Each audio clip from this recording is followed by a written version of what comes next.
শুভ বিজয়া জানাই তোমাদের সকলকে। তো সকাল সকাল স্নান সেরে একদম পরিপাটি করে শাড়ি টাড়ি পরে চলে এসেছি মায়ের পায়ে সিঁদুর ছোঁয়াতে।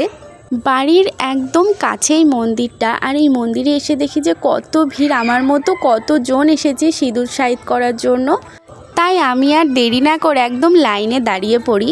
তারপরে কিছুক্ষণের মধ্যেই হয়ে যায় মায়ের পায়ে সিঁদুর ছোঁয়ানো।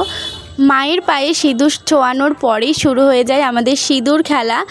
সারা বছর প্রায় আমি এই দিনটার জন্যই অপেক্ষা করে থাকি যে সবাই সবার সঙ্গে যে সিঁদুর খেলে, এই ব্যাপারটা আমার ভীষণ ভালো লাগে।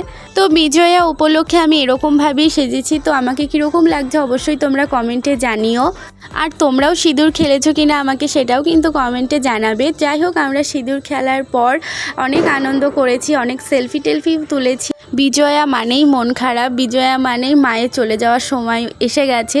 তো পুজো পুজো পুজো পুজো শেষ, মানে পুজো আসছে এই ব্যাপারটাই যেন ভালো।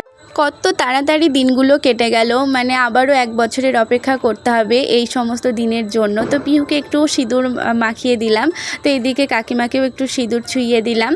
সবাই মিলে আমরা সিঁদুর খেলছিলাম, আর সবাই মিলে আনন্দ করার কিন্তু মজাই হয় আলাদা।